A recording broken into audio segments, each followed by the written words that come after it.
या क़यादत के खुसूसियात।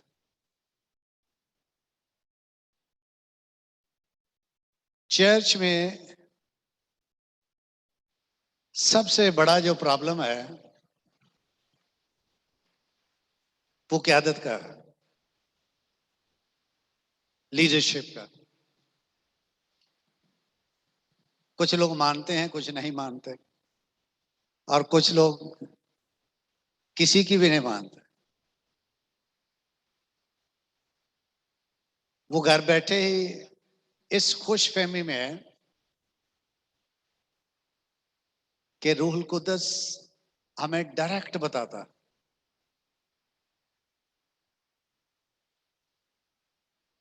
मैं समझता हूं खुदा का,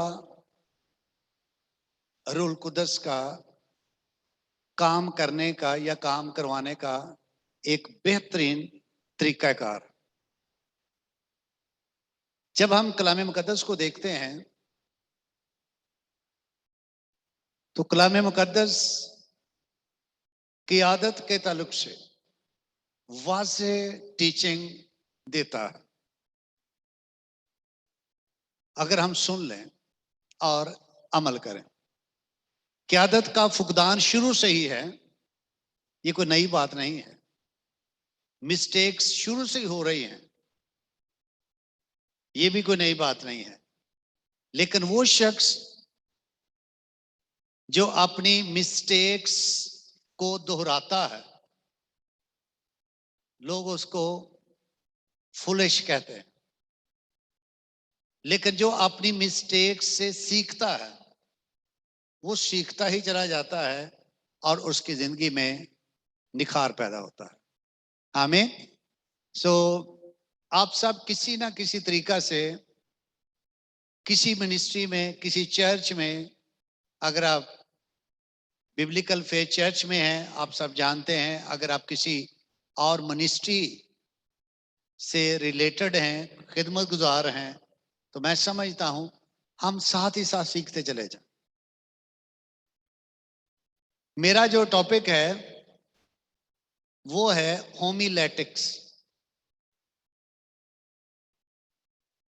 आज मैंने बड़ी कोशिश की कि लैपटॉप पे कुछ स्लाइड्स बनाऊं, लेकिन गालबन मेरे कुछ सॉफ्टवेयर में कोई इशू आ गया है। मेरे सॉफ्टवेयर का मतलब मेरे लैपटॉप के। तो बड़ी मैंने कोशिश की, फिर मैंने कहा छोड़ो पर।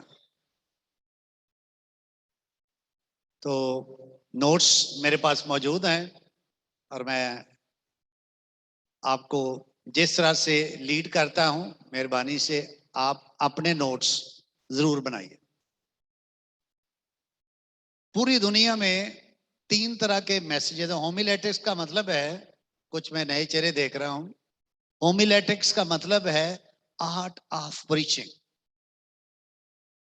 कलाम सुनाने का तरीका, हुनर या फन। अब देखते हैं बहुत से लोग कलाम सुनाते हैं तो बाज़ दफा लोगों के कमेंट्स आते हैं, कख मजा नहीं आया। हो सकता है कि उसकी अपनी मशीन खराब हो, समझने वाली। ये भी तो हो सकता है ना कि उसकी अपनी मशीन ठीक ना हो। और ये भी हो सकता है कि जनाब प्रीचर साहब, उनको कुछ पता ना हो। हम किसी को भी इल्जाम नहीं देते, लेकिन आप जो बाइबल कॉलेज में हैं, आपके लिए वक्त है कि आप अच्छे तरीका से सीखें, अपने नोट्स बनाएं। ये आपके पास एक रिटन डॉक्यूमेंट होगा कि आप इस कॉलेज से सीख रहे हैं और उसकी प्रैक्टिस भी कर रहे हैं। आमीन। 3 तरह के सरमन्स पूरी दुनिया में चल रहे हैं। एक तो एक्सपोजिटरी है जो टॉप ऑफ द लिस्ट है, एक टेक्सचुअल है। एक्सपोजिटरी का मतलब है ये बेहतरीन मैसेज है जिसमें एक मतन में से थॉट जो उसके पीछे है वो निकाला जाता है। और फिर टेक्सचुअल का मतलब है कि एक टेक्स्ट लिया जाता है, हो सकता है उसकी 5 आयात हों, और उन 5 आयात में से 5, 6, 7 पॉइंट निकाले जाते हैं, उसको टेक्सचुअल मेथड कहते हैं। और एक मेथड है जो बहुत पुराना बरसगीर में मशहूर है, जब नेट नहीं था उस वक्त कुलीदल किताब थी और कमूसल किताब आज भी हैं। तो पादी साहब ने जनाब देखना लफ्ज आसमान, आसमान के 3500 हवाले निकाल लेंगे, फिर वो शुरू करेंगे पैदाइश की किताब से लेकर ऑनवर्ड्स। यहाँ पर आसमान के तलक से ये लिखा है, यहाँ पर आसमान के तलक से ये लिखा है, बस इंज दी कहानियां सुना सुनू के ते कलाम सुना के ते फारग। लेकिन टॉपिकल मेथड जो है उसमें भी आपको बहुत कुछ सीखने को मिलता है। आप एक टॉपिक सिलेक्ट करते हैं, फॉर एग्जांपल अदालत, अदालत के लिए आपको रेफरेंस देना पड़ेंगे। आप निजात के लिए टॉपिक सिलेक्ट करते हैं, निजात के आपको रेफरेंस देना पड़ेंगे, उसके लिए ज्यादा रेफरेंसेस, ज्यादा हवाले आपको देने होंगे।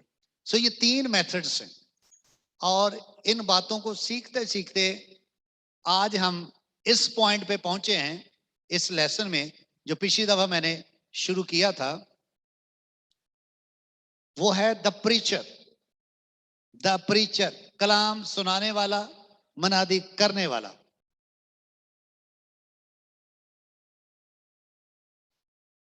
ये पिछली दफा आपको बताया गया था, द प्रीचर का हेडिंग दिया गया, और फिर आपको ये भी बताया गया कि जब हम प्रीचिंग को देखते हैं तो अगला हिस्सा ये था, द पर्पस ऑफ प्रीचिंग। अगर प्रीचर है तो उसके अंदर एक पर्पस है, बगैर पर्पस के कुछ भी नहीं हो सकता। मिसाल के तौर पर आप फेथ बाइबल कॉलेज में आते हैं, there is a purpose. Positive भी है, नेगेटिव भी हो सकता है, दरमियाना भी हो सकता है, या कुछ भी नहीं हो सकता। Purpose of preaching, her preacher को यह जानना जरूरी है कि पर्पस क्या है। इसके 2 हिस्से हैं, अगर आप नोट करना चाहें नोट कर लीजिए। एक हिस्सा पिछली दफा हम कर चुके हैं, what is the purpose of preaching, ये पहला हिस्सा है। दूसरा बाद में अभी हम डिस्कस करेंगे। दूसरा, what are the attitudes in preaching, कि जो आप प्रीच कर रहे हैं उसमें आपका रवैया कैसा हो, अंदाज कैसा हो, ताकि आप लोगों की तवज्जो हासिल करें और मकसद पूरा करें। पिछली दफा मैंने आपको बताया था पर्पस के तलक से कि जब हम ये देखते हैं what is the purpose of preaching, ये पहला हिस्सा है, what is the purpose of preaching.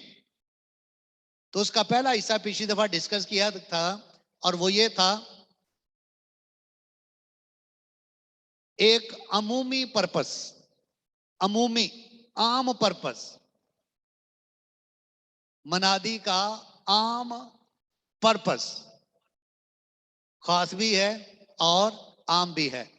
पिछली दफा हमने आम जो पर्पस है उसको देखा था, और आज थोड़ा आगे बढ़ेंगे और हम ये देखने की कोशिश करेंगे कि मनादी का खास पर्पस क्या है। ये नोट कर लीजिए, अगर आप अंग्रेजी में नोट करते हैं तो इस तरह से कर लीजिए, there should be a specific purpose that the preacher hopes to accomplish। आप स्पेसिफिक कहते हैं कि स्पेसिफिक कहते हैं? स्पेसिफिक कहते हैं, चलो मेरी फरमाइश है स्पेसिफिक कह दिया करो, ठीक है। प्रॉपर प्रोनाउंसिएशन स्पेसिफिक है, लेकिन अगर आप स्पेसिफिक कहेंगे तो लोग हो सकता आपका मजाक उड़ाएं, तो आमदा नहीं पाया। इंस्पायरेशन है कि इंस्पिरेशन है जी? ये ऑलरेडी मैं बता चुका हूं, इंस्पिरेशन है, इंस्पायरेशन नहीं है। आने वाले दिनों में रुबाब हो सकता है इंग्लिश की क्लासें लें, इंस्पिरेशन। सो आज हम ये देखेंगे कि जो मनादी का खास पर्पस है, एक प्रीचर को जानना है और उसको हासिल करना है। नंबर 1, इस हेडिंग के नीचे number 1, the preacher should ask himself 3 questions. अगर आप मकसद हासिल करना चाहते हैं तो हर कलाम सुनाने वाले को अपने आप से 3 क्वेश्चन करने हैं। नोट कर रहे हैं? कितने क्वेश्चन जी? किससे? अपने आप से। मिसाल के तौर पर आपने एक टॉपिक सिलेक्ट कर लिया, मसीह की दूसरी आमद। पेश तेरे इसके के लोगों को बताएं कि मसीह की दूसरी आमद, तो आपने क्या करना है? अपने आप से क्वेश्चन पूछने हैं। ये क्वेश्चन नोट कर ले। नंबर 1, मैंने ये मौजू क्यों चुना? पहला क्वेश्चन, मैंने ये मौजू क्यों चुना? नंबर 2, दूसरा क्वेश्चन,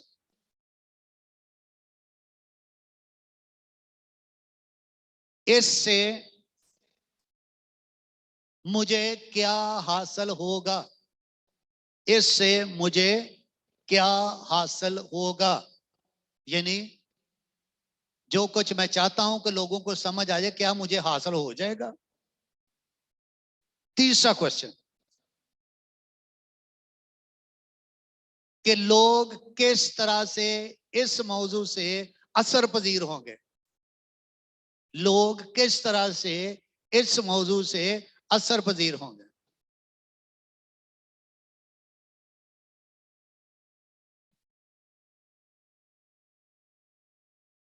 एक पासवान लोगों को समझा रहे थे, कलाम सुनाना बड़ा मुश्किल है। अच्छा जी, एक हवाला पढ़ो, पढ़ो समझते हैं ना? एवं जे तो मर्जी खोल लो, एक हवाला पढ़ो, 10-15 मिनट की अपनी गवाही सुनाओ,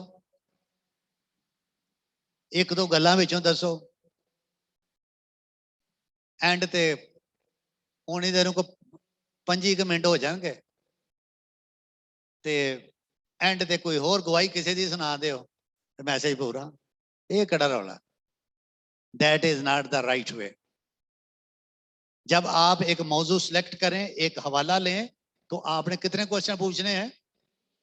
3 क्वेश्चन, कि मैंने ये मौजू क्यों चुना, मैं इसे हासिल क्या करना चाहता हूं, और लोग किस तरह से इस मौजू से असर पजीर होंगे, उनकी जिंदगियां कैसे बदलेंगी। अगर आप एक मौजू सिलेक्ट करते हैं, लोग की जिंदगियों में कुछ असर नहीं होता, लोग तब्दील नहीं होते। You have to think. जब आप इस तरह से चलेंगे तो आपकी प्रीचिंग, यही आर्ट ऑफ प्रीचिंग है, कि लोग आपकी प्रीचिंग से मुतासर होंगे, असर लेंगे, और लोग सोचेंगे उस टॉपिक के तलक से कि जो टॉपिक आपने शेयर किया है। मैं कल मुझे एक मैसेज मिला, गालबन इसी साल हम रावलपिंडी में गए, तो एक चर्च है वहां पर, बड़ा मशहूर चर्च है, फिलडेल्फिया पेंटिकास्ट। तो कल एक नौजवान ने वहां से मैसेज कहने लगा, सर मैं आपका मैसेज जिंदगी भर नहीं भूलूंगा। और वो था PPP, 3 P's मैंने बताया। वो कह रहे ये ऐसा मेरे फिट हो गया कि ये जिंदगी भर मैं नहीं बोलूंगा। यानी परसिक्यूशन, प्रीचिंग और प्रोडक्टिविटी। इंजील सुनाएंगे, परसिक्यूशन भी आएगी, प्रीचिंग फिर भी जारी रहेगी, अब जब प्रीच करेंगे तो प्रोडक्टिविटी यानी आपको फल मिलेगा। एक प्रीचर का यह काम है कि वो मौजू को इस तरीके से पेश करे लोगों की जिंदगियों पर असर हो। सो ये पहला पॉइंट है। अगर आप चाहते हैं कि खास मकसद हासिल करें प्रीचिंग का, तो पहले नंबर पर 3 क्वेश्चन अपने आप से पूछें। अगर आप चौथा कर लें, 5वां कर लें तो वो अलग बात है, लेकिन कम से कम ये 3 क्वेश्चन बेसिक हैं, ये जरूर पूछें।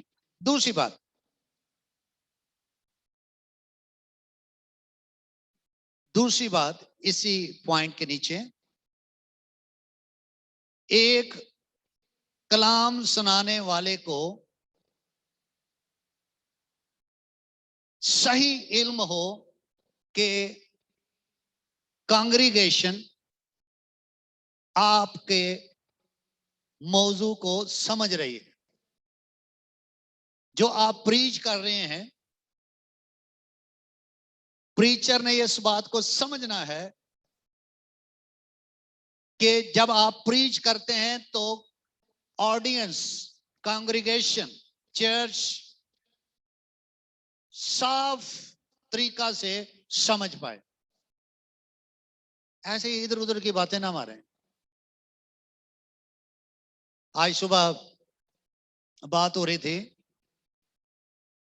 हैकल की, जिसके तलक से खुदा में यीशु ने कहा था, अगर घर जाके आप पढ़ लें मत्ती 24वां बाब, बड़ा खूबसूरत chapter, I like this chapter. तो खुदा में यीशु ने जब हैकल में से बाहर आया, इमारतें शागिर्द दिखा रहे हैं, तो यीशु ने यह कहा था, यहां किसी पत्थर पर पत्थर बाकी, ये कहा था ना। तो आपको पता है वो पत्थर जो है, जो नीचे वाले थे, वो उसकी पैमाइश कितने, 50 फुट लंबा और 24 फुट चौड़ा। नेक्स्ट क्वेश्चन, चौके कौन लिया? 50 फुट, 24 फुट। तो आप देखिए उस वक्त ना क्रेनें थी ना मशीनें थी, लेकिन जो हैकल की फाउंडेशन थी इतने भारी भरकम पत्थरों से रखी हुई थी। उसके तलक से खुदा यीशु ने कहा, यहां किसी पत्थर पर, जो आप समझते हैं ना कि ये बड़े भारी भरकम है, ये जलजला प्रूफ है, शॉक प्रूफ है, पता नहीं कौन कौन से प्रूफ है, तो यहां किसी पत्थर पर पत्थर बाकी। और 70 एडी में जनरल टाइटस ने यरूशलेम पर हमला किया और हैकल को जला दिया। यीशु की बात पूरी हुई। सो ये वो चीजें हैं कि जब आप कोई बात छेड़ें, कांग्रीगेशन को समझ आए कि हो क्या रहा। कुछ लोग आप देखें कलाम सुनाने में उनको नींद बड़ी आती है कि नहीं? आपने कभी देखा होगा, साढ़े चर्च भी कुछ लोग सो जाते हैं। ये नहीं कि बड़ा कोई आला दर्जे का कोई चर्च है, इतने भी सौने वाले यहाँ रखे हुए हैं। तो मैं तो वैसे मुझे काफी देर हुई है, मुझे अभी याद आया, तो मैं कभी कभी ये कहता था कि जरा नाल बैठा है को नहीं मारो ताकि उठ पवे, कुछ सीख लवे। सो प्रीचर को ये समझना है कि जो कांग्रीगेशन है, जो चर्च है, उसको साफ तौर पर सेहत के साथ आप एड्रेस करें, चीजें क्लियर करें। ऐसे हवा में चीजें नहीं छोड़नी चाहिए। तीसरी बात जरा नोट कर लीजिए,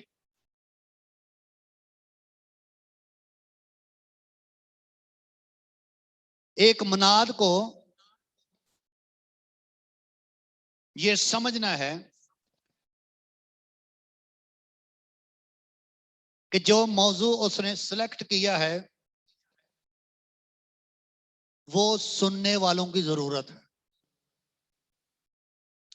एक मुनाद को यह समझना है कि जो मौजू सिलेक्ट किया गया है वो सुनने वालों की जरूरत है। और फिर एक ही तरह का मैसेज ना दें। लोगों की जरूरियात का ख्याल रखें। मिसाल के तौर पर बीएफसी में इन दिनों में हम सीरीज में मूव कर रहे हैं, क्योंकि अब ये चर्च 25 साल हो गए हैं।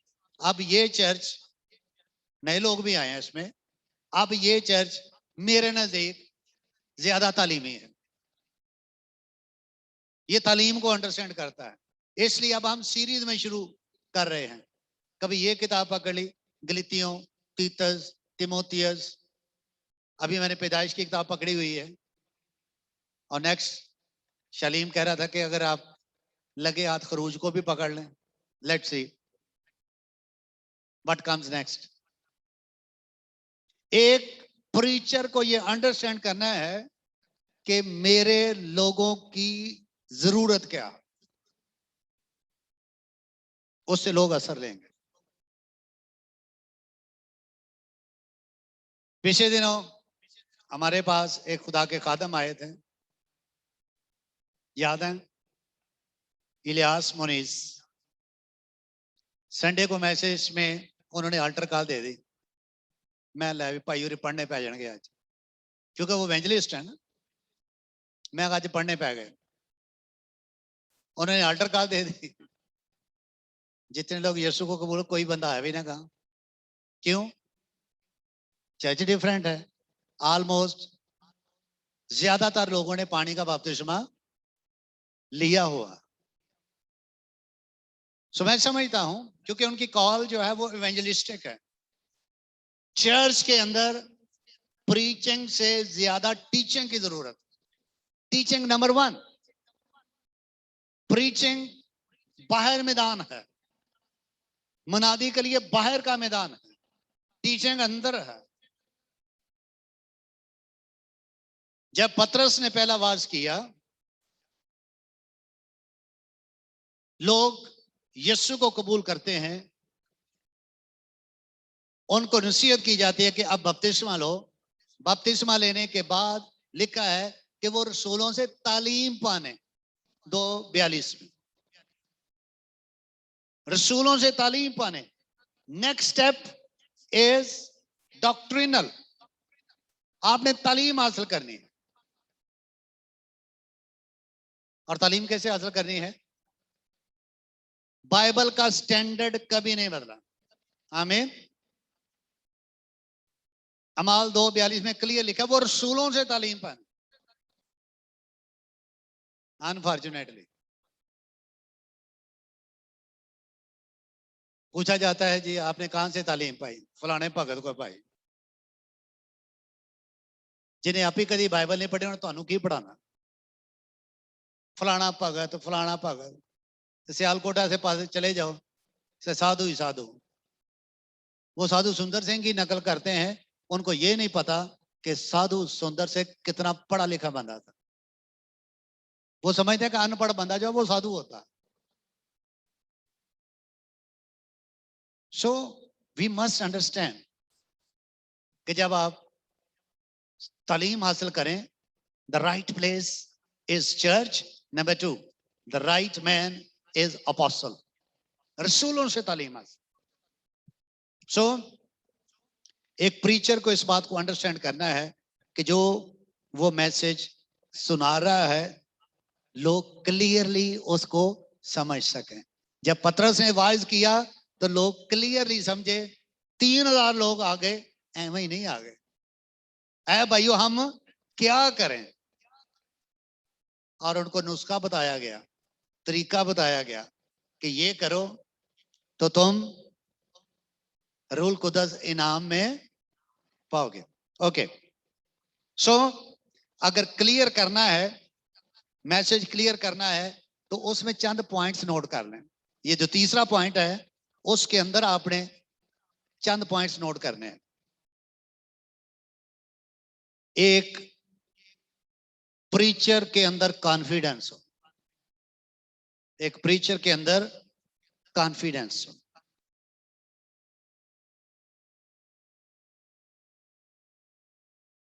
कॉन्फिडेंस तो समझते हैं ना? इत्मीनान हो। इत्मीनान कब होगा? जब अंदर कुछ होगा। तो जब अंदर ही कुछ नहीं, फिर इत्मीनान भी नहीं। जब आपके अंदर कुछ होगा एतमाद भी होगा, जुर्रत भी होगी और अथॉरिटी भी होगी। सो पहले नंबर पर आपके अंदर कॉन्फिडेंस हो। नंबर 2, प्रीचिंग को इंटरेस्टिंग बनाए, दिलचस्प बनाए, ताकि लोग सुने, दिलचस्प बनाए।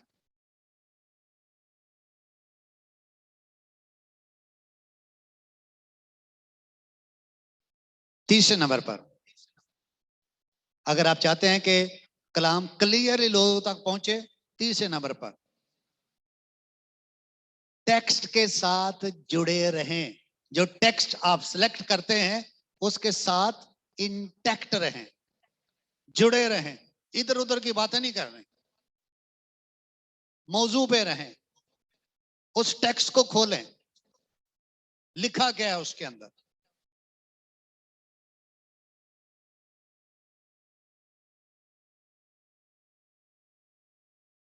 चौथे नंबर पर कि कैसे लोग आपके मैसेज को क्लियर सुन सकते हैं, आपके मैसेज में एंथुसियाज्म हो। एंथुसियाज्म समझते हैं कि आपके मैसेज में एनर्जी हो, इमोशंस हो, कि जो आप प्रीच कर रहे हैं उसका आप पर भी असर हो रहा है। तो ये चार बातें जो है मैं समझता हूं आपके मैसेज को लोगों तक क्लियरली पहुंचाने का सबब ठहरेंगे। आमीन। सो जो मौजू है जो सिलेक्ट किया गया आपके लिए वो है द पर्पस ऑफ प्रीचिंग। पहला हिस्सा है what is the purpose of preaching. इसके दो हिस्से थे, एक है आम मकसद और एक है खास मकसद। आम भी हमने देख लिया है और खास भी देख लिया है। अब पर्पस ऑफ प्रीचिंग का जो दूसरा हिस्सा है उसको देखना है। वो है what are the attitudes in preaching, कि मुनादी करते हुए आपका अंदाज या रवैया कैसा हो। ये नोट कर लीजिएगा ताकि आप अपना मकसद हासिल कर सके। जो आपका एंड रिजल्ट है वो ये है कि मकसद हासिल करना है। बीएफसी को 25 साल हो गए, हमारी मिनिस्ट्री को। मेरे फादर ने 1996 में शुरू की, किराए की बिल्डिंग थे, मकसद हासिल कर रहे थे, लोगों तक इंजील पहुंचानी है। 7-8 लोग थे, 2 दरियां, 1 कुर्सी। अभी तो ये कार्डलेस है ना। उस वक्त हमारे पास पता नहीं शफाका ने रखा कि नहीं वो माइक, वो हमारे पास रुमाल था जिदे उत्ते लोग रुमाल बन के हेलो हेलो कर दे। आप लोगों ने शायद वो नहीं देखा होगा, जेड़ा मुंह नूं लगदा ते करंट पै जांदा। यानी बिल्कुल छोटी छोटी जो जरूरतें थी उनको पूरा करने में भी हमें मुश्किल होती थी, लेकिन हम डटे रहे। आज प्रॉब्लम क्या है, क्योंकि ये दौर है फास्ट फूड का, ऐसा ही है ना। है अगली नस्ल ते बड़ी फास्ट फूड खाने च, रोटी नहीं खानी नूडल बना लो, 2 मिनट च मैगी तैयार, नूडल तैयार। और नहीं तो जनाब बर्गर खा लो, कोई चिप्स खा लो, फास्ट फूड, जंक फूड। बिल्कुल यही मिनिस्ट्री में हो चला। आज लोग शॉर्टकट के चक्कर में फौरन हम उस लेवल पे पहुंच जाए। पास्टर एल्वन को इस लेवल पर पहुंचने में 25 साल लगे। पिछले संडे में बता रहा था, लोग ग्लोरी देखते हैं, स्टोरी नहीं देखते कि इस ग्लोरी के पीछे स्टोरी क्या है। स्टोरी पास्टर एल्वन को ही पता है, या वो चंद साथी जो उस वक्त मेरे साथ, उनको पता है कितनी मुश्किलात थी। लेकिन मकसद ये था, इंजील को फैलाना ये काम हमारा है और रहेगा। आमीन। और यही वजह है बड़े साल मैं स्क्रीन के ऊपर नहीं आया। लोग उस वक्त ही बताते थे वो फलाना इंज कर गया, फलाने ने इंज कर लिया। मैं कहा उन्होंने खुदा ने क्या करन दो। हम 7 साल, पूरे 7 साल उस किराए की बिल्डिंग से बाहर ही नहीं निकले। जितने भी हम लोग थे, मैं कहता था दुआ करो, इबादत करो, दुआ करो। फलाना क्रूसेड कर रहे हैं, फलाना इबादत कर रहे हैं। उस वक्त मंथली मीटिंग्स का रिवाज था। उससे पहले आपको पता है ना, सालाना कन्वेंशन है ना, सालाना कन्वेंशन। फिर एक दौर आ गया महाना कन्वेंशन। और मैंने उस वक्त ये कहा था अपनी टीम को, एक वक्त आने वाला है जब रोजाना कन्वेंशन होगी। और आज आप देखते हैं पूरे पाकिस्तान में, दुनिया में कहीं ना कहीं को कन्वेंशन हो रही। पिछले दिनों मैंने बड़े एक इंटरेस्टिंग एड देखा, खानेवाल का। लिखा था पहली सालाना कन्वेंशन। मजेदार है ना। पहली, हाजे साल नहीं, आज स्टार्ट किया पहली, यानी अकल ही कोई नहीं कि लिखन की डे अस। पहली सालाना कन्वेंशन भी साल पूरा कर लो, 2 साल पूरे कर लो, उस तो बाद तुम ये सालाना लिख लो कि सालाना कन्वेंशन। आज तुम पहली करन दे हो, अक्तूबर के महीने जाने, तो पहली सालाना कन्वेंशन। ऐसे ऐसे भी हजरात मौजूद हैं। ये कोको का पता कोई नहीं, तो बस ये काम कर रहे हैं। कहने का मकसद ये है, खास मकसद हासिल करने के लिए खास तरीके से मूव करें।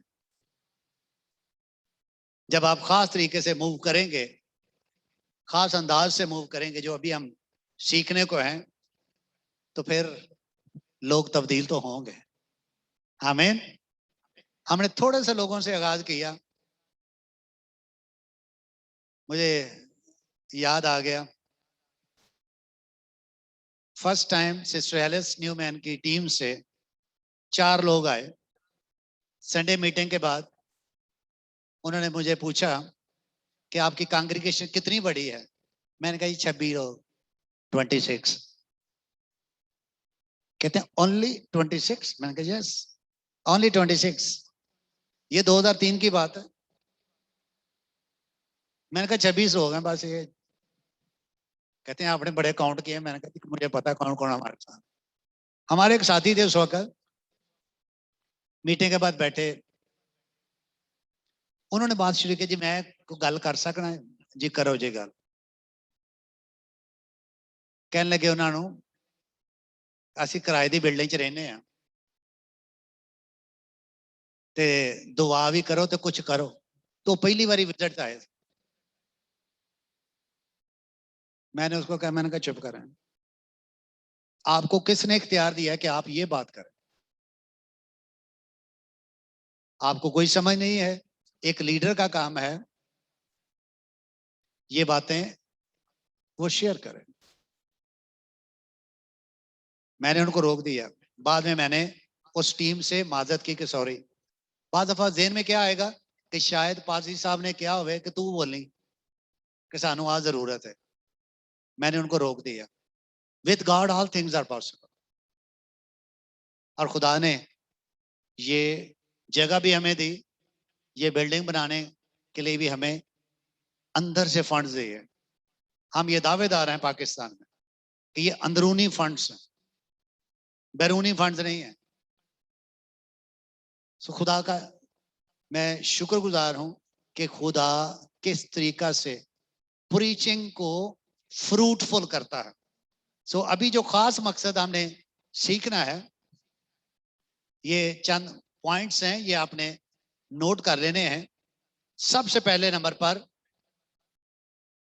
Preach with a passionate heart. ये नोट कर लीजिए, preach with a passionate heart. Urdu में भी बताऊं जी, पुरजोश दिल के साथ मनादी करें। कैसा दिल हो? जे तुसी कहो दिल दा मैं कमजोर है ना, दिल दा मैं कमजोर, आपने ये नोट करना है कि आपका दिल कैसा हो? पुरजोश। तो जबूर 108 नहीं गाना, मजबूत मेरा वो गा लिया करो। हाँ ऐ जरूर गाना तुसी, दिल दा मैं कमजोर ते यसु मैनू सांभ के रखें। अगर कमजोर रहोगे फिर सांभ लेगा, फिक्र ना करो। जब खुदावंद आपके साथ है आप कमजोर नहीं है। आमीन। पैशनेट हार्ट, पैशनेट हार्ट कौन सा है? ये वो दिल है जो हिले नहीं करेगा।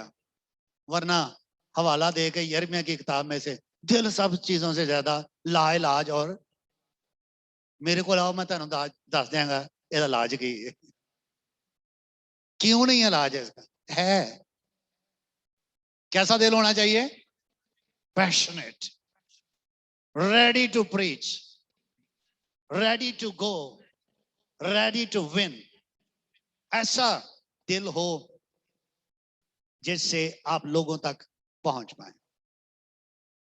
रोमियो 12 बाब पहली आयत जरा पढ़ लीजिए और नोट भी कर लीजिए।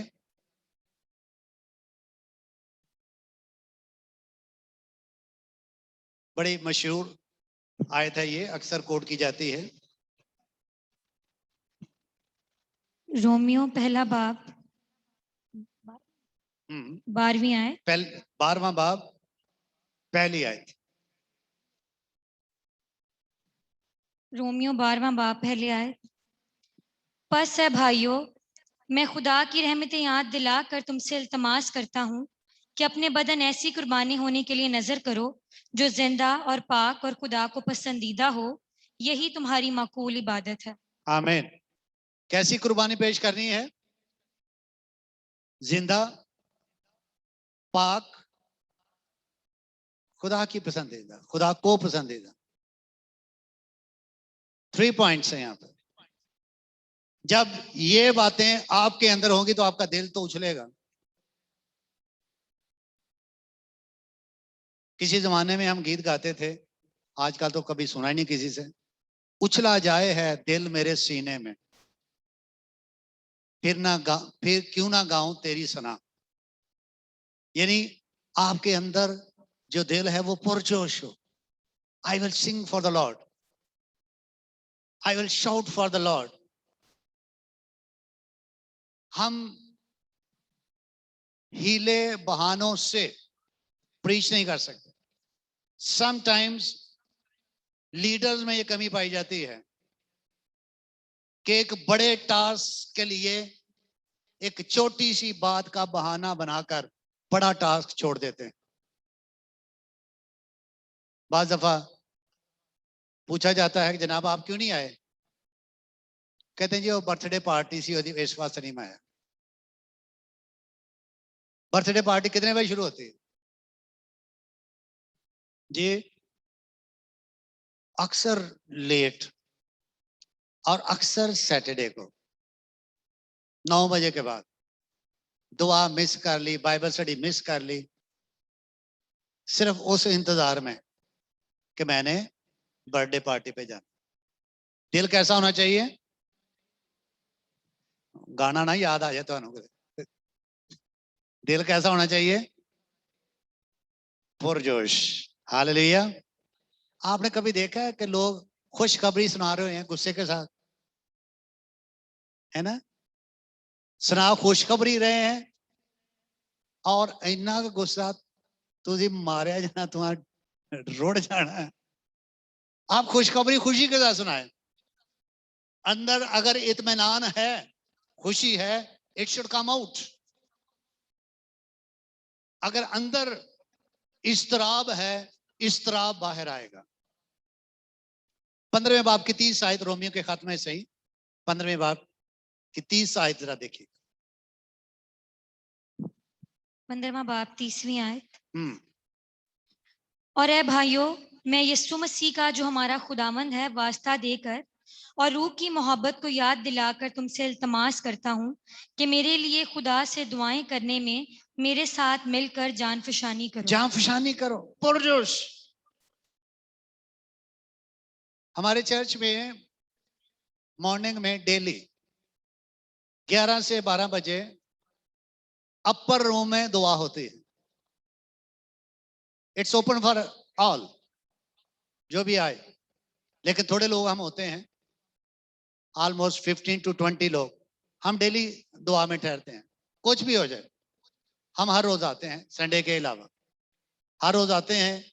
अगर शाम की हमारी कोई मीटिंग है, उसके बावजूद सुबह की मीटिंग में हम आते हैं। क्यों? इसलिए कि ये मुकाशवा मिला है, every church should have upper room. Her church के पास अपर रूम हो जहां वो दुआ में ठहर सके। अमाल की किताब में 3 मरतबा अपर रूम का जिक्र हुआ। ये वो मकाम है जहां पर रूल कुदस नाज़िल हुआ था, और जहां तबीता जिंदा हुई वो भी बाला खाना था, वो भी अपर रूम था, वहां पर भी मौजज़ा हुआ।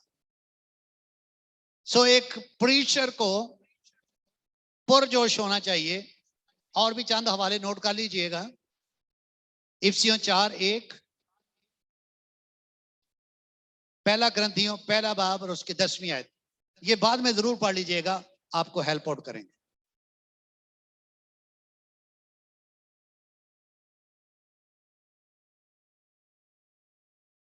जब हम पौलुस को देखते हैं, जब पौलुस मनादी करता है, तो कैसे उसके अंदर पैशनेट हार्ट है।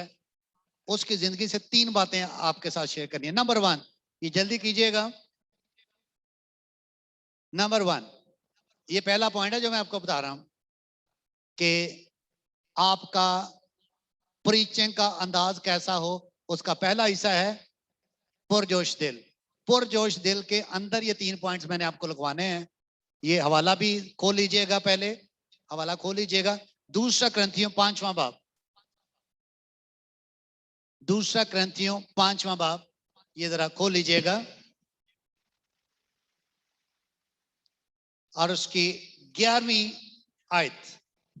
दूसरा ग्रंथियों 5वां बाब 11वीं आयत। बस हम खुदावन के खौफ को जानकर आदमियों को समझाते हैं और खुदा पर हमारा हाल जाहिर है, और मुझे उम्मीद है कि तुम्हारे दिलों पर भी जाहिर हुआ होगा। जी, अब यहां पर जो लफ्ज इस्तेमाल हुआ है 5वें बाब की 11वीं आयत में, बस हम खुदावंद के खौफ को जानकर आदमियों को समझाते हैं, इसको नोट कर लीजिए। अंग्रेजी में अगर आप नोट करें तो कैसे पुरजोश होंगे? परसुएशन, यानी परसुएड, पी से परसुएड, यानी लोगों को क्या करना है? समझाना है। जब आप लोगों को समझाते हैं तो क्या लोग अच्छा फील करते हैं या माइंड करते हैं? जी, माइंड करते हैं। आप समझा के देखें, लोग उस वक्त तक आपके साथ हंस के बात करेंगे जब तक आप हंस के बात करते हैं। If you smile they will smile, if you give water they will give you water. आप 7 अप देंगे, वो भी आपको 7 अप देंगे। The moment you do corrections, उसके बाद फिर भाई साहब थे इन्ना तजर्बा हो गया, वाल चिट्टे हो गए ने, इन्होंने बोलन का नहीं पता, चर्च छड़ के दूसरे चर्च बढ़ जाते, नाराज हो जाते ना इजीली। पौलुस रसूल कहता है हम समझाते हैं, परसुएड।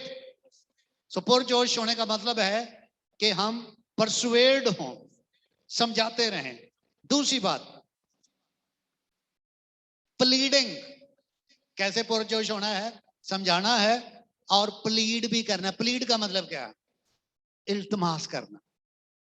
इल्तमास समझते हैं? रिक्वेस्ट करना। इसी बाब में 20वीं आयत जरा सुनिएगा। 20वीं आयत। बस हम मसीह के एलची हैं, गोया हमारे वसीला से खुदा इल्तमास करता है। गोया हमारे वसीला से खुदा इल्तमास करता है। बंदियां नूं फिर समझ नहीं आती। पौलुस क्या कह रहा है? हमारे वसीला से खुदा इल्तमास करता है, रिक्वेस्ट करता है, प्लीज कम टू मी। कैसी की कहने हैं? पादी साहब ने सानू ला के कलाम सुनाया, पादी साहब ने किसी ने खबर सुना दी थी है, इस वास्ते मैंने ला के सुनाया। प्लीड, प्लीड कौन कर रहा है? पौलुस कहता है हमारे वसीला से खुदा इल्तमास करता। आयत पूरी कीजिए। हम मसीह की तरफ से मिन्नत करते हैं कि खुदा से मेल मिलाप कर लो। सो पुरजोश कैसे होंगे? समझाने वाले होंगे। दूसरे नंबर पर इल्तमास करने वाले होंगे। और तीसरे नंबर पर इम्प्लोर का अंग्रेजी में वर्ड है, नोट कर लीजिए। इम्प्लोर, इम्प्लोर का मतलब है मिन्नत करना। यहां पर जो हमने पढ़ा है कि हम मसीह की तरफ से मिन्नत करते हैं।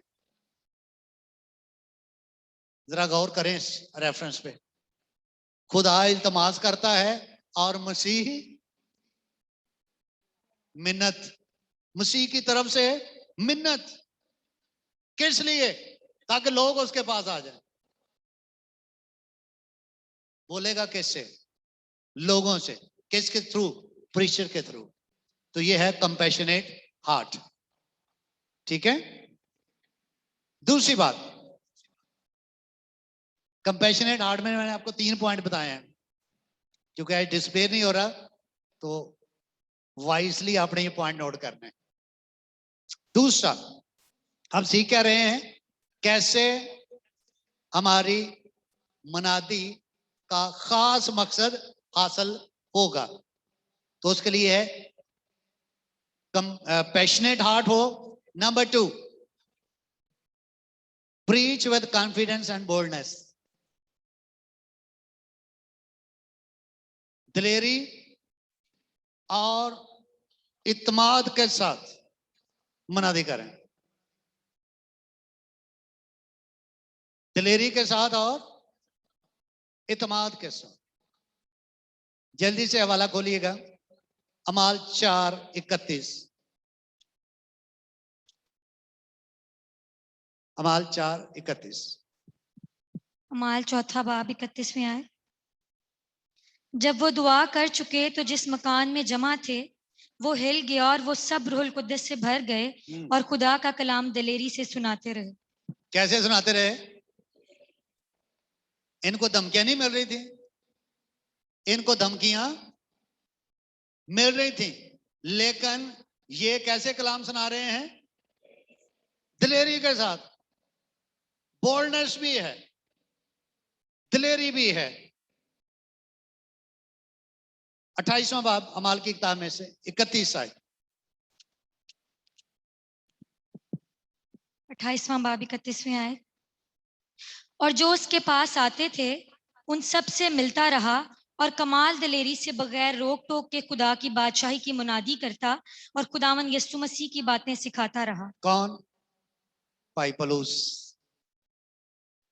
जबरदस्त दिलेरी है, दिलेरी है उसके अंदर। और मसीह की बातें, यीशु की बातें वो सिखाता रहा। सो पहले नंबर पर प्रीच अगर आप करना है, खास मकसद हासिल करना है, आपका दिल कैसा हो? पुरजोश। नंबर 2, जब आप प्रीच करें कॉन्फिडेंस के साथ और बोल्डनेस के साथ। जब आप कॉन्फिडेंस और बोल्डनेस को देखते हैं तो इसमें हमें खास तौर पर ये बातें नजर आती हैं पौलुस की, पतरस की। ये बहुत सी ऐसी एग्जाम्पल्स हैं जिनको आप कोट कर सकते हैं कि रसूलों ने कैसे दिलेरी के साथ खुदा का कलाम सुनाया। सिवाय यूहन्ना के बाकी सब शहीद हो गए। ऐसे ही है ना? सिवाय यूहन्ना के बाकी सारे के सारे शागिर्द शहीद हो गए। पाकिस्तान में भी एक बंदा आया रसूलों में से। कौन सा? तुम रसूल। शहीद हुआ कि नहीं? आज उत्थे जाके दुआ करके वेख लेंदे इत्थे तुम आया सी।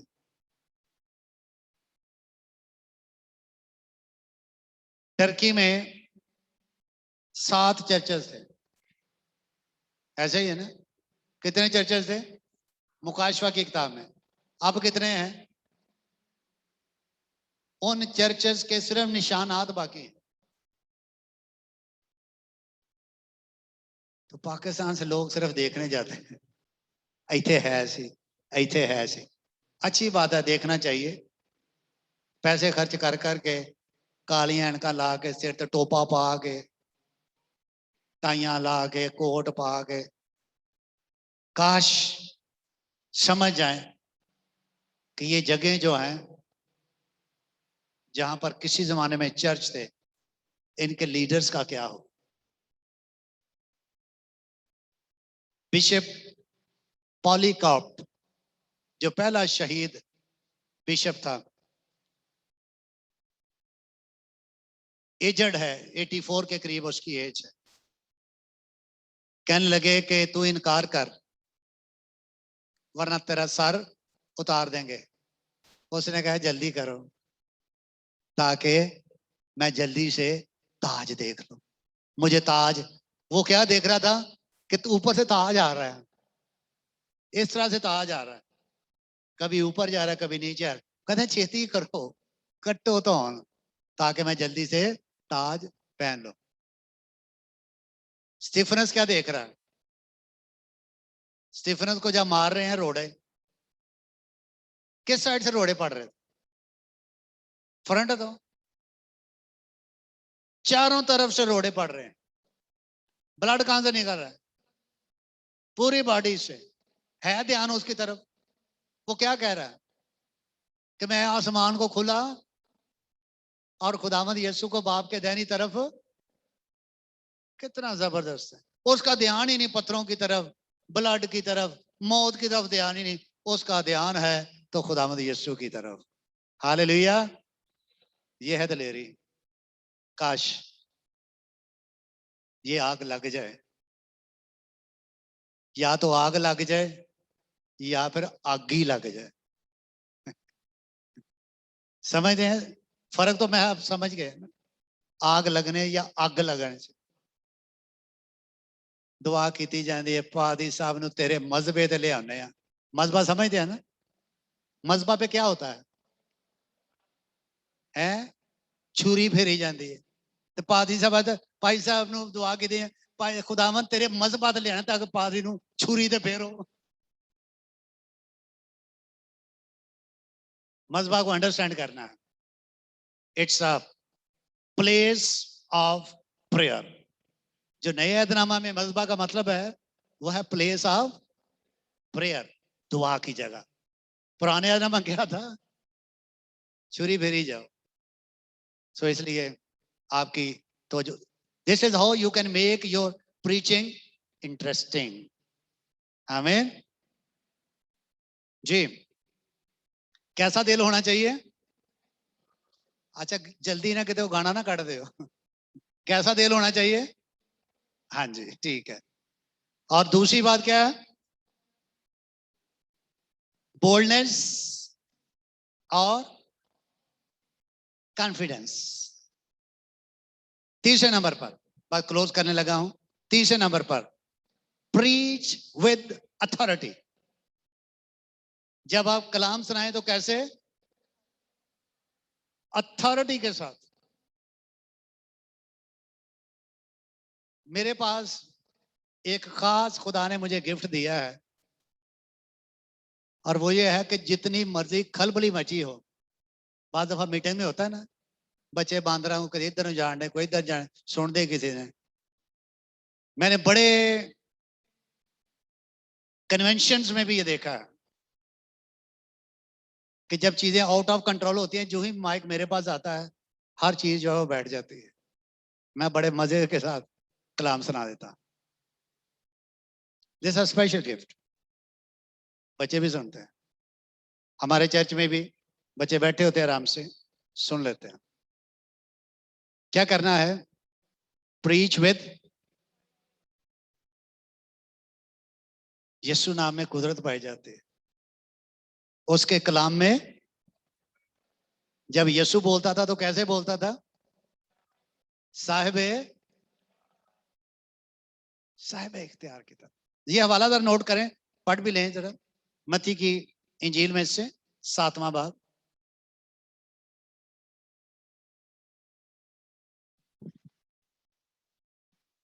28 और 29 दो आयत। मत्ती की अंजील 7वां बाब 28वें आयत। जब यीशु ने ये बातें खत्म की तो ऐसा हुआ कि भीड़ उसकी तालीम से हैरान हुई, क्योंकि वो उनके फकीयों की तरह नहीं बल्कि साहिब इख्तियार की तरह उनको तालीम देता था। फकीयों की तरह नहीं बल्कि साहिब इख्तियार की तरह उनको तालीम। हवाला एक और नोट कर लीजिए साथ। 28वां बाब, बड़ा मशहूर और मारूफ हवाला। 28 बाब 18वीं से 20वीं आयत। अगर यीशु साहिब इख्तियार था तो आपको कैसा होना है? यीशु ने क्या कहा? आसमान और जमीन का हमारे पास कितना है? थोड़ा थोड़ा। आप भी साहिब इख्तियार। अगर आप यीशु के साथ कनेक्टेड हैं, आप जो कुछ कहेंगे। यीशु ने ये नहीं कहा लूका की इंजील में 10वें बाब की 19वीं आयत में, देखो मैंने तुम्हें इख्तियार। तो हम क्या करते हैं? हम कहते हैं पता नहीं खुदा सुने कि ना सुने, तो कितों सुननी है? यीशु कहता है मैंने तुम्हें इख्तियार दिया है, सांपों और बिच्छुओं के साथ खेलो। की करना नो? खेडना नहीं। जैसे हम छोटे छोटे होते थे ना, वो जो जिसको हेलीकॉप्टर कहते हैं, उन्होंने धागा बांध लेना तो कहना होन उड़। खेडना नहीं। क्या करना है? जब एक प्रीचर को मैं सुन रहा था किसी वक्त, तो वो ये कह रहे थे कि कुचलने का मतलब है ऐसे कुचलना कि उसकी चटनी बना देना। इबलीस को किसी भी तरह से आप हावी ना होने दें। इबलीस के पास कुछ इख्तियार नहीं है। तो लोग की बड़े शौक ना कहते हैं जी ਉਹਦੇ को भी बड़ा कुछ जादू पर हक है जी, तो टूहे चलो मजे करो फिर। यीशु ने कहा सारा इख्तियार मेरे पास है। देखो मैंने तुम्हें इख्तियार दिया है कि जैसा मेरे पास इख्तियार तुम भी वैसे करो। सांपों और बिच्छुओं को कुछ लो और दुश्मन की सारी कुदरत पर गालिब आओ। सिर्फ पढ़ने से बात नहीं बढ़ेगी, हमें फतह से बढ़कर गलबा मिला है, इसको प्रैक्टिस में लाना है। सो प्रीच विद अथॉरिटी। आखिरी बात, चौथी बात, कैसे लोग असर पजीर होंगे, कैसे खास मकसद हासिल होगा? पुरजोश दिल हो, कॉन्फिडेंस और बोल्डनेस के साथ मनादी करनी है। मनादी करनी है तो तीसरे नंबर पर अथॉरिटी के साथ, और चौथे नंबर पर प्रीच विद कंपैशन। कंपैशन हमारी रोया का ये हिस्सा है। पासदोद है, ये लफ्ज इस्तेमाल हुए हैं हमारी रोया में जो खुदा ने हमें दी है। पैशन भी है और कंपैशन भी है। पैशन का मतलब क्या है? जज्बे के साथ, पुरजोश के साथ। कंपैशन का मतलब है रहम और तरस के साथ मनादी करनी है। यीशु जब लोगों को देखता था तो वो तरस से भर जाता था। जब आप लोगों को देखे तो कैसे भरे हैं? कैसे? तरस से कि लिफाफों से भर जाए, या फिर ये कहें कि सीधा मुझे ही आके दे। सुने ना अपने कलमे ऐसी बातें। Preach with compassion. मत्ती की इंजील का नामा बाब जरा खोलिए। नामा बाब 36 आयत से 38, 36 थ्रू 38। मत्ती की अंजील 9वां बाब 36वें आयत से। और जब उसने भीड़ को देखा तो उसको लोगों पर तरस आया, जब क्योंकि उसने भीड़ को देखा तो उसको लोगों पर। अच्छा सच्ची सच्ची दसो, ਜਦੋਂ ਤੁਸੀਂ ਲੋਕਾਂ ਨੂੰ ਵੇਖਦੇ ਤਾਂ ਤੁਹਾਡੇ 'ਚ ਕੀ ਆਉਂਦਾ? अगर आप एक शख्स को शराब पीते हुए गली में डगमगाते हुए देख लें, आपके अंदर क्या आता है? जी, ਇਹ ਤਾਂ ਹੈ ਹੀ ਬੜੇ ਪਹੁੰਚਦੇ ਨੇ, ਇਹਨਾਂ ਦਾ ਅੱਬਾ ਵੀ ਇੰਜ ਦਾ, ਇਹਨਾਂ ਦਾ ਪਿਓ ਵੀ ਇੰਜ ਦਾ, ਇਹ ਸਾਰਾ ਖਾਨਦਾਨ ही है। जब यीशु देखता तो किससे भर जाता था? तो साढ़े च क्यों नहीं आंदा? हम गुनहगार को देखकर, शराबियों को, गाली बकने वालों को, लाचारों को, लुंजों को देखकर कुछ और कलमे कहते हैं। कहां है तरस? क्या आना चाहिए? तरस। इसको मुकम्मल कीजिए। क्योंकि वो उन भेड़ों की मानित जिनका चरवाहा ना हो, खस्ता हाल और प्रागंदा थे। तब उसने अपने शागिर्दों से कहा कि फसल तो बहुत है लेकिन मजदूर थोड़े हैं। फसल तो बहुत है, मजदूर, मजदूर का मतलब है वट एवर यू से वो करेगा। मजदूर नखरा नहीं करेगा। मजदूर को आप कहें रेत उठाओ, वो रेत उठाएगा। ईंटें उठाओ, ईंटें उठाएगा। गारा बनाओ, गारा, ईंटें तीसरी मंजिल पर ले जाओ, वो ले जाएगा। तो ठेकेदार क्या करेगा? ठेकेदार कहेगा चाह ले आओ, पखा इधर कर दो है, पखा इधर कर दो, जरा इधर इंज कर दो, इनू इंज कर दो, इथों मिल लो। आज अनफॉर्चुनेटली बहुत सारे लोग मजदूर नहीं है, तरस नहीं है। इसलिए यीशु ने जब देखा फसल बड़ी है, मजदूर थोड़े हैं, इसको मुकम्मल कीजिए। बस फसल के मालिक की मिन्नत करो कि वो अपनी फसल काटने के लिए मजदूर भेज दे। आमीन। सो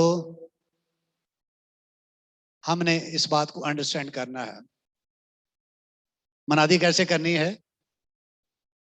मेरे दिल की ये ख्वाहिश है, आप सब ये साइड और ये साइड, अगर आप लोग खान टावर जा सकती हैं, एक या दो, अकेली भी जा सकती हैं। नहीं, खान टावर मैचिंग वास्ते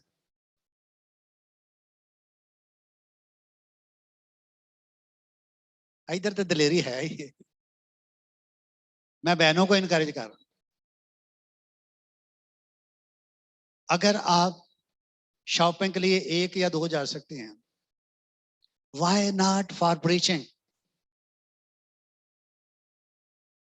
प्रीचिंग के लिए भी आप जा सकती हैं। पादरी नहीं तुहानू जान देंगे, मैं तुहानू सच्ची गल दस। क्यों भला? भाई असलम मैं फैसलाबाद गए थे, मैं अज इन्होंने कमेंट सुन के पढ़ के बड़ा मजा लिया। कहते ने इवेंजलिज्म इज हार्ड। ये फैसलाबाद गए ना, इन्हें पता लगा कि वाकई हार्ड है। Evangelism is really hard. कौन करेगा? जो मजदूर दिल रखेगा। जब आप जाएंगे, आप कभी देखें तो सही, इंग्लैंड में एक शख्स की जिंदगी तब्दील हुई। वो डेली शराब पीता, सड़क के किनारे पड़ा रहता।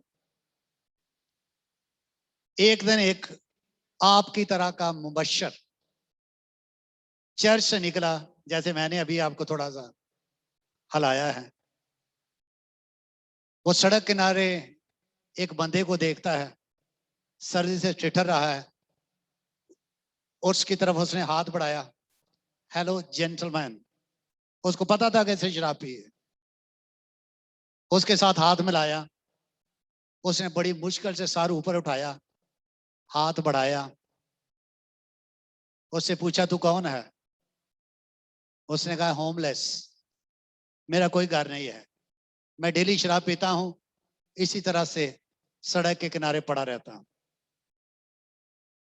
उस नौजवान मुबशर ने या बिलीवर ने उसको ये कहा, भाई खुदावंद यीशु फिर भी आपको प्यार करता है। और उसने कहा आज 19 सालों के बाद, सुन रहे हैं आप, आज 19 सालों के बाद किसी इंसान ने मेरे साथ हाथ मिलाया है। 19 इयर्स के बाद। बात करना बड़ा आसान है। एक शख्स हमारे चर्च में आया, पिछले साल की बात है, और लोग उसको मुड़ मुड़ का देख रहे थे। एक दफा आया, दूसरी दफा आया, उसने कंप्लेन की। कंप्लेन क्या थी कि जी मैं चर्च आता हूं, ਤੁਹਾਡੇ लोग मुड़ मुड़ के मैंने वेंदे ने। जब ये खबर मुझ तक पहुंची तो मैंने कहा आज अगर वो आ जाए, आपने उसको पकड़ के रखना है। मैं सारी पब्लिक को छोड़ के सबसे पहले उसके पास जाऊंगा और मैं उसको गले लगाऊंगा। चर्च में कोई ऐसा बंदा आ जाए मुड़ मुड़ वेखण के, आ कितों आ गए, कहाँ है तरस? अगर तरस है तो फिर लोग तब्दील होंगे। आमीन। एक रेफरेंस आखिरी जरा पढ़ लीजिए, उसके बाद फिर क्लोज कर लेते हैं। हिस्कियल की किताब है, 30 बाब 15वीं आयत।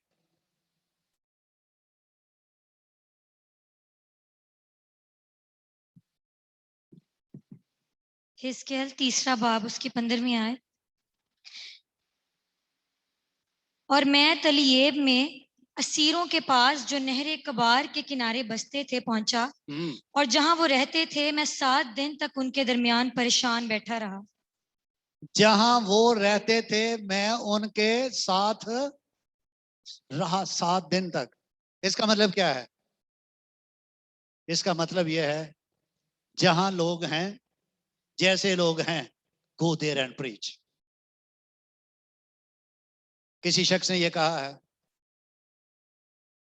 कि एक इवेंजलिस्ट अमेरिका में एक नाइट क्लब में गया, किंजदा लगेगा कि एक पादी साहब नाइट क्लब चले जाए।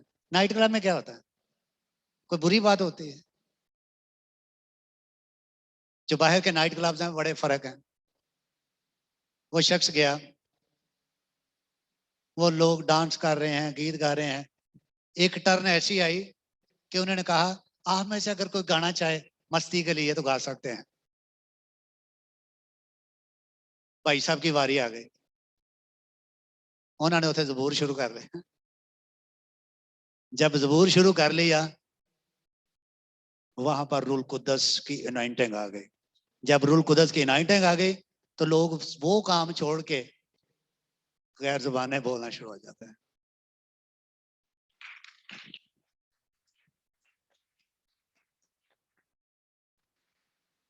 हिजकिय्याह क्या कहता है कि मैं उधर गया जहां वो थे, 7 दिन उधर रहा, परेशान रहा। आपके अंदर तरस हो, जहां लोग हैं वहां जाएं ताकि उनको खुदा के घर में ले आए। खुदावंद आप सबको बड़ी और भरपूर बरकत दे, और अगली दफा हम इसी को कंटिन्यू रखेंगे और बड़ी मजेदार बातें आइंदा आने वाले दिनों में होंगी। और मेरे दिल में जो बात आ रही है, अगली स्टडी रूल कुद्दस की नेमतों के तलक से होगी। हो सकता है कि आपको अभी समझ ना हो, और मुझे पता है बहुत से लोगों को नहीं समझ। जब आपको सिखाई जाएंगी रूल कुद्दस की नेमतें, तो फिर